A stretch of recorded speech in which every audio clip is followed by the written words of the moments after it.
Have you ever just stopped while walking down a busy street or maybe browsing the aisles of your local grocery store and looked up at that invisible web of security cameras watching over us? It is so easy to take that silent, blinking infrastructure for granted.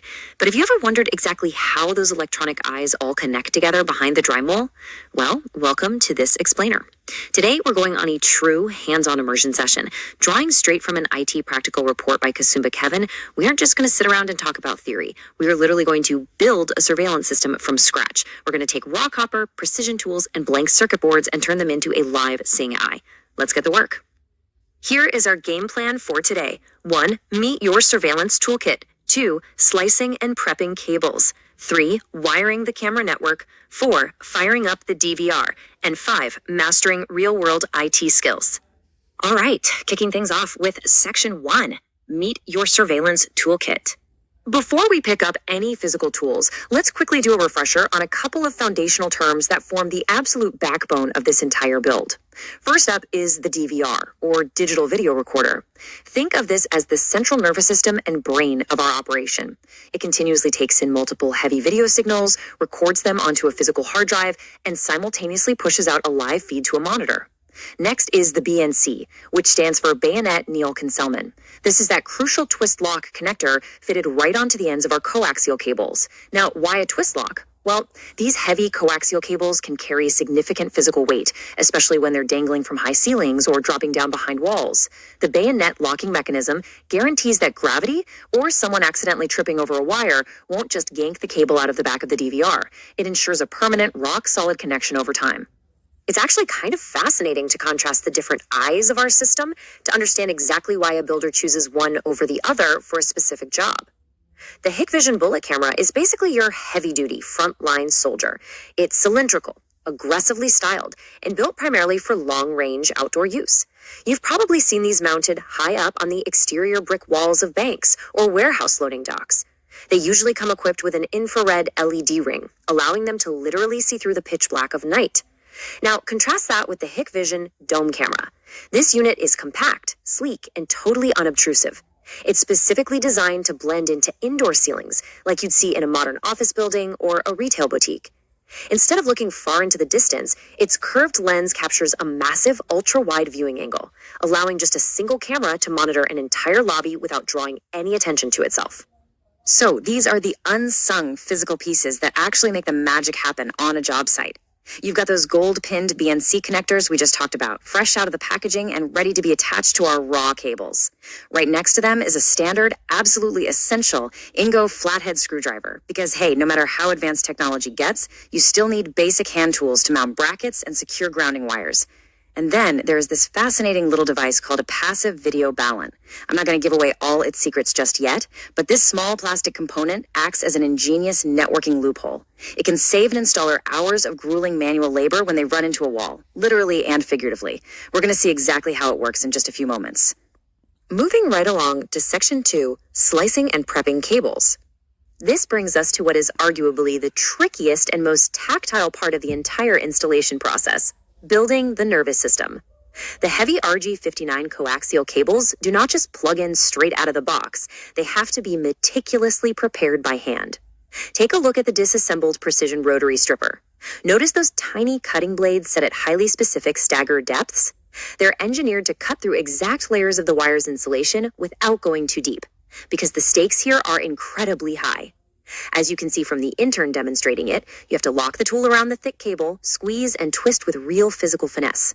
If you press just a fraction of a millimeter too hard, those blades will completely sever the delicate copper core hiding in the center.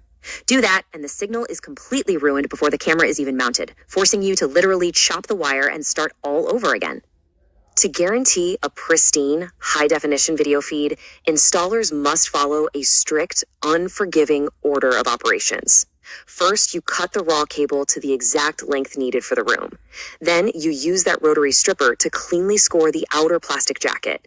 Step 3 is perhaps the most vital step of all, firmly folding back the exposed braided metal shield.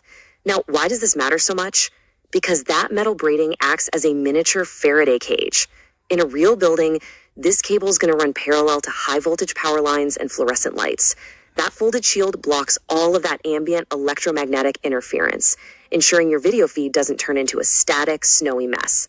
Finally, once the shield is peeled back, you cleanly assemble and crimp the BNC connector, forcefully crushing it down so the gold pin permanently bites right into the solid copper core. All right, section 3, wiring the camera network.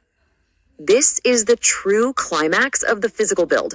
We're taking those freshly prepped, custom crimped BNC connectors and finally mating our indoor dome camera directly into the open DVR board. There is a deep tactile satisfaction in this step.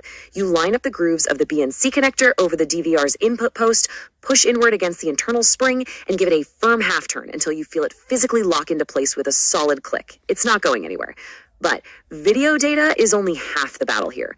To actually wake the camera up and give it the power to process light and motion, you must plug the 12-volt DC power pigtail into a separate power supply. Suddenly, the camera transforms from just a piece of plastic into an active, seeing sensor. Okay, remember that passive video balloon from the toolkit? The facilitator in this practical session demonstrated a brilliant, real-world backup plan using it. Sometimes an IT technician shows up to a commercial office building to install cameras, only to realize the walls are already fully wired with standard Cat6 Ethernet cables. Running thick new coaxial lines would require physically tearing open the drywall. That is a total nightmare scenario. But with a pair of passive video ball-ins, you don't have to rip up the walls. You just attach one ball into the camera, which compresses and twists the analog video signal so it can travel down a tiny standard Ethernet wire. Then you place a second ball in at the DVR end to unpack the signal back to normal. It's an incredibly elegant workaround that saves hours of expensive, destructive labor. Total game changer. Up next, section 4, firing up the DVR. With all the peripheral devices physically connected, it is time to open up the casing of the DVR itself and see the actual internal circuitry doing all the heavy lifting. Looking down at the main circuit board, you can clearly trace how the system operates. The raw video signals pour into those BNC inputs simultaneously. The power supply unit efficiently regulates electricity to keep the motherboard humming. But the absolute most critical component inside this metal box is the hard drive, connected directly via that red SATA cable. A security camera without a hard drive is just a live stream. The moment something happens, the moment is gone forever. The SATA-connected hard drive is what actively archives gigabytes of high-definition video, effectively turning the DVR into a security time machine, allowing personnel to rewind and review crucial events from days or even weeks in the past. And here is the ultimate, incredibly satisfying reward for all that meticulous, frustrating handiwork. After powering on the system, holding your breath, and navigating through the DVR's on-screen digital menu, boom, success. Seeing that crisp, live black and white close-up feed instantly appear on the external Dell monitor is a massive victory for any IT professional. It means that the delicate copper core wasn't scratched. It means the Faraday cage breeding was correctly folded. It proves that the termination was absolutely flawless on the very first try, and raw data is flowing perfectly from the lens, through the custom cabling, across the motherboard, and onto the screen exactly as intended.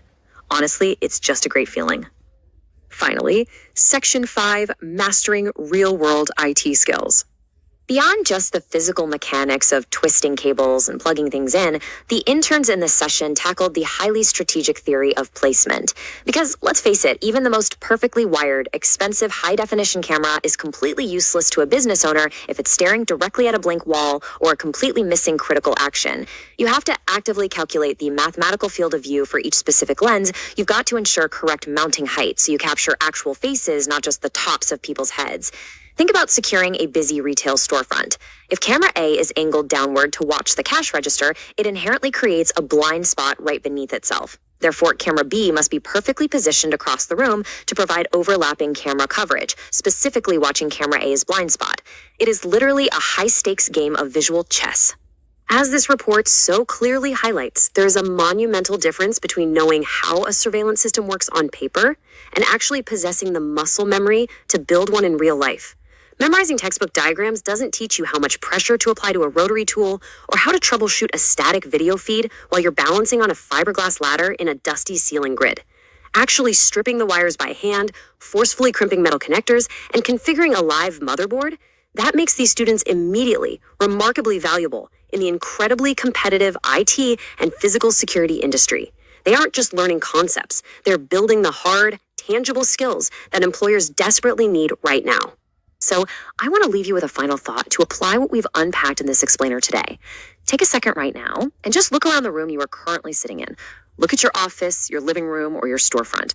Knowing what you now know about the unforgiving nature of copper wiring, the calculated angles of lenses, and the absolute critical necessity of overlapping coverage, where exactly would you mount that very first dome camera to eliminate all your blind spots? Once you know how the system is built from the inside out, it really changes the way you look at an everyday room, doesn't it?